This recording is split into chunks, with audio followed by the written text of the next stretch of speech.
Saint centre একটা English শব্দ। এর বাংলা মিনিংটা কি অনেকেই জিজ্ঞেস করেছেন। বাংলায় কোনো মিনিং নেই।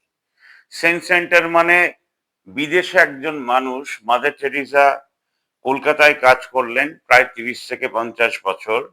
সেই কাজ মৃত্যুর পরে সেন্টহুড পেল, বেঁচে থাকতে পেল না। এখানে আমার প্রশ্ন আছে অনেকগুলো।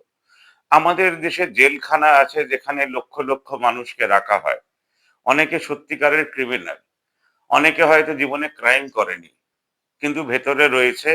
একদিন প্রেসিডেন্টও বললেন, ম্যাডাম মুর্মু, যে অনেকগুলো কারণ, অনেক ছোট ছোট কারণে তাদেরকে ভেতরে রাখা হয়েছে, তাদেরকে বার করা হোক। আমাদের দেশে ট্যাক্সের টাকায় তাদেরকে খাওয়ানো হয়, পড়ানো হয়। এর চেয়ে বড় ক্রাইম আমাদের দেশে হতে পারে বলে আমার মনে হয় না। এটাকে সিস্টেমও বলে। আমাদের দেশে একজন রাজা ছিলেন অশোক। 1 লাখ লোক, মানে দেশেরই লোককে মারার পরে কি বললেন, আর আমি লড়াই করব না, হয়ে গেলেন বৌদ্ধ।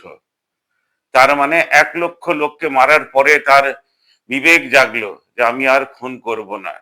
তারপরে কিন্তু যুদ্ধ বন্ধ হয়নি, পৃথিবী জুড়ে যুদ্ধ চলছে, মানুষ মানুষকে মারছে, এবং আমরা সেগুলোকে টিভির পর্দায়, খবরের কাগজে দেখছি। এফস্টিন ফাইল তো লেটেস্ট। আমাদের দেশে প্রচুর বাবারাও এরকম কেস করেছেন। যদি নিথারি না ভুলে থাকেন, যদি সেই বাবাদের গুহার কথা না ভুলে থাকেন, তাহলে আপনারাও একটা আলোর দিকে দেখে অন্ধকারে বাস করছেন। আমাদের দেশে মানুষেরা পার্মানেন্ট কোনো মুভমেন্ট চায়নি, তাই অনেকে রাস্তায় নামেন, নাচেন, গান করেন, তারপরে বাড়িতে ফিরে যান। আমি অভয়ের কথা বলছি। আমরা উত্তর চাইনি, আমরা সেইভাবে প্রশ্নও করিনি। আমরা শুধু চেয়েছি যে কোর্ট আমাদের সমাধান দিয়ে দেবে। সেই কোর্টের যে জাজেরা, তারাও ভীষণ সাধারণ মানুষ, তারা দেশের কোনো সমস্যা সমাধান করতে পারেন, এই আশাটাও আমি রাখা ছেড়ে দিয়েছি বহুকাল আগেই। তারা কি জাজমেন্ট দিচ্ছেন, আজকে 2014-র আগের থেকেই মনে হয় আমাদের দেশে এই ইলেকশনের নামে কত কি ঘটতো, আমরা কি সমাধান দিতে পেরেছি এখনো? 2024-এ যারা ভোট দিয়েছেন, 2025-এ এসে তাদের লিস্ট থেকে নাম বাদ। এত কিছু খারাপ কাজ হচ্ছে, জেল থেকে কয়েদিদেরকে বার করার কোনো সিস্টেমও এখন আমরা তৈরি করতে পারিনি। আমি আর কোন উকিলের কথা বলবো যারা আমাদের দেশকে লিডারশিপ দেবেন? তার মানে এর সমাধানটা কোথায়, সেটাই ভাবিয়ে তুলেছিল এতকাল। তারই উত্তর সেন্ট সেন্টার। সেন্ট সেন্টার মানে আমাদের দেশে যারা ভালো ভালো কাজ করছেন তাদেরকে একটা জায়গায় এনে রাখা, তাদের ভরণ পোষণের দায়িত্ব নেওয়া। হয়তো এই সিস্টেমটাকে গড়তে 100 বছর লাগবে, বা 200 বছর, বা 2 বছর। কারণ আমাদের দেশে যে মানুষেরা ঘুমিয়ে আসে, তাদেরকে ঢাকঢোল পিটিয়ে কি তুলতে হবে না, তারা একদিন নিজেরাই উঠবে। তারই নাম সেন্ট সেন্টার। 100টা মানুষ আর 30টি অর্গানাইজেশন চাই। 100টা মানুষ যারা আরো 99টি সেন্ট সেন্টার খুলবেন। এই সেন্ট সেন্টারে 3জন মিলে আমরা কাজ করব, বা 4জন মিলে কাজ করব।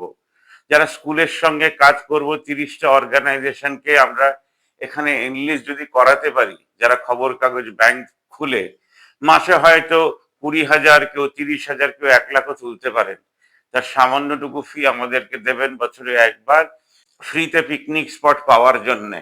আর 23 থেকে 26শে জানুয়ারি তারাও কাউকে খুঁজে আনবেন যিনি দেশের জন্য কাজ করছিলেন, তার হাতে আমরা টাকা, কাপড় চোপড়, খাবার তুলে দেব, যাতে তিনি দেশের হয়ে কাজ করতে পারেন।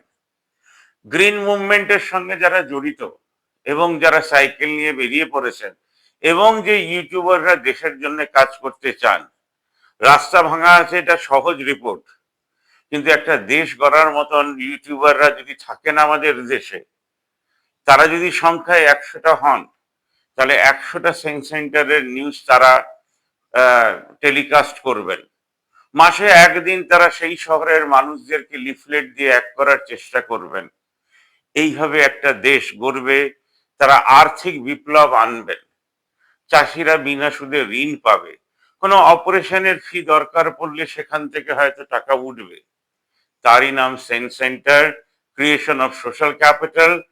আর এবং আমাদের লড়াই, যে লড়াইয়ে 1 লাখ লোককে মেরে আমাদেরকে স্বাধীনতা আনতে হবে না, প্রতিনিয়ত প্রতি মাসে কিছু কিছু মানুষকে বাঁচাতে হবে। যেভাবে মেঘ তৈরি হয় জল থেকে, ঠিক সেইভাবে আমাদের টাকা বিনা সুদে ফেরত আসবে। যারা এই মেম্বারশিপ মেনটেন করছেন তারা ঠিক সময় টাকা দিলে 10% আবার সুদও পাবেন, আর যারা করছেন তারা 10% কমিশন হিসেবে পাবেন। যারা খাতা লিখছেন তারা বিরাট বিরাট কাজ করছেন, তার মধ্যে একজন ইন্দ্রজিৎ, তার ভেতরে একজন শঙ্কর।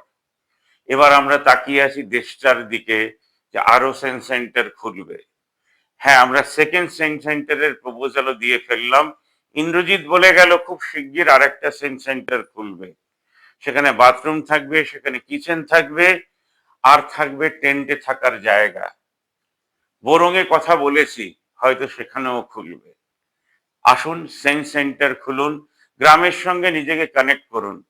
আমাদের দেশে ক্লাবেরা, আমাদের দেশে পার্টি অফিসেরা এই যে তারা টাকা জমা দেবেন, খবর কাগজ জমা দেবেন সদস্য চাঁদা হিসেবে, খবরের কাগজ বা টাকা 20% সেখানকার ইউটিউবার একজন গ্রিন অ্যাক্টিভিস্টের হাতে তুলে দেবেন, আর বাদ বাকি টাকা 50% জমিয়ে রাখবেন কারোর মেডিকেল এমার্জেন্সির জন্য আর চাষিদের জন্য।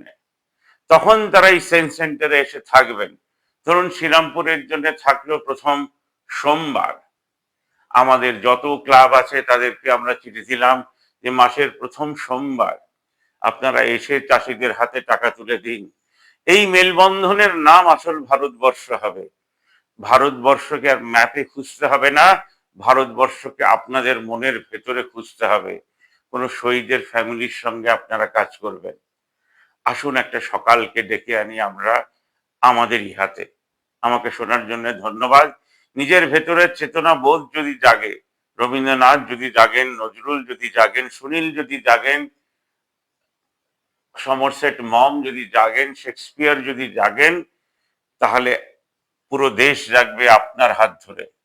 এই দেশ শুধু নেতাদের নয়, এই দেশ শুধু মন্ত্রীদের নয়, এই দেশ পুলিশের নয়, এই দেশ প্রশাসনের নয়, এই দেশ সাধারণ মানুষের। তাই সংবিধানের প্রথম পেজে লেখা আছে we the people of India, আর আমি বলবো we the people of the world.